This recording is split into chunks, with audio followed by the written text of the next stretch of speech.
Every time a company hires someone, it's a huge bet. They're gambling on a person's skills, their personality, their potential. But what if you could see past that polished resume and those rehearsed interview answers to understand who you're really hiring? Well, that's the big question we're diving into today. Let's just start with a really stark reality. This quote isn't from some textbook, it's from a work psychologist at a massive industrial company.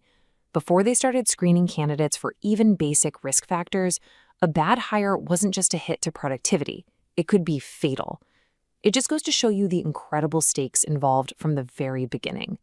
And look, while not every bad hire is a matter of life and death, thank goodness, the costs still ripple out in huge ways. I mean, one wrong person can absolutely crater team morale, sink productivity, and just quietly sabotage an entire department. It's this high-stakes gamble that companies are desperately trying to de-risk. So what does it look like when a company actually gets it right? Well, get this. One production plant managed to cut its new hire turnover by 13% in just 4 months. And their secret? It wasn't a bigger recruiting budget. Nope, it was a completely new way of understanding their candidates before they even set foot in the door. This really points to a fundamental shift in thinking. For decades, hiring has relied on resumes and interviews, right? But let's be honest, do those tools really predict how someone is going to act under the day-to-day pressures of an actual job? The real innovation here, the missing link, isn't about asking cleverer interview questions. It's about observing behavior.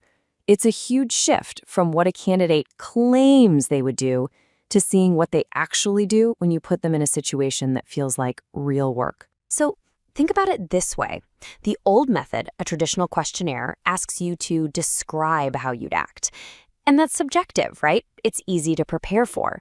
But this new approach, the work simulation, it makes you perform tasks. It doesn't care what you say your work ethic is. It forces you to actually demonstrate it. Your actions become these objective, measurable data points. Okay, so how does this really work in practice? We're going to take a look at a tool that really embodies this new approach, a platform called Workprobes.online. Now, Workprobes.online isn't a test in the traditional sense. It's a 25-minute online simulation. Candidates are not answering questions about their personality. They're completing a series of different tasks that are designed to measure their ingrained work habits, how they actually make decisions about speed, precision, and effort when the pressure's on. And the process itself is incredibly simple. A candidate just gets a link. They complete 3 tasks on their own time with no one looking over their shoulder. And all the while, the platform is analyzing every single choice they make. Are they rushing? Are they cautious? Do they stay focused? The data tells the whole story. So what does this data actually look like when it comes back? Let's go under the hood and look at a real person's results to see what they can reveal. Okay, so this is Gabor. After he took the assessment, he said he was exhausted. And that's actually a pretty common reaction. It feels like real work because it simulates real work. You can't just talk your way through it. So let's see what his intensive work really showed us. The assessment showed Gabor completed 248 operations in a set amount of time, while the average for this kind of role is about 170. So right away, this tells us he is incredibly motivated to perform.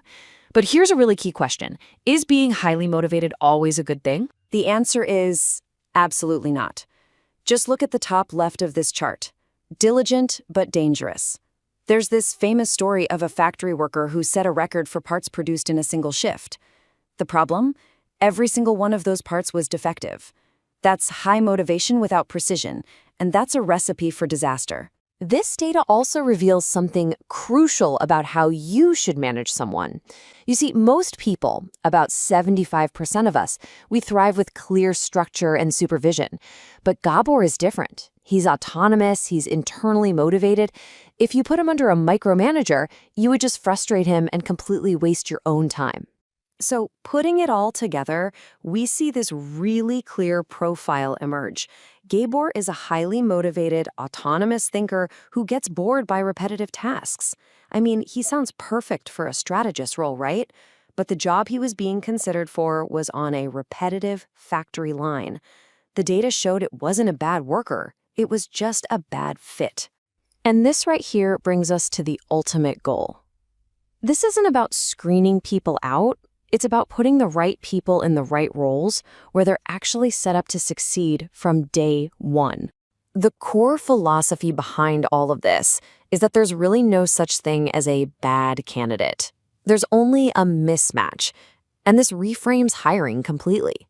You stop searching for some mythical, perfect person, and you start looking for the perfect alignment between someone's natural work style and what the job actually demands. This case study just brings that whole idea to life. So get this. A 17-year-old was fired from her janitor job for poor performance. An assessment showed exactly why. She struggled with those long autonomous shifts. So, based on those results, she was rehired for a different role in a packaging plant, one with short, supervised tasks. And guess what? She thrived. The person didn't change. The job fit did. And this approach delivers these kinds of insights across totally different industries. In a call center, it pinpointed that a high tolerance for monotony was the key trait for reducing turnover. In that production plant we mentioned, it helped them cut turnover by showing who needed more coaching versus who thrived on their own.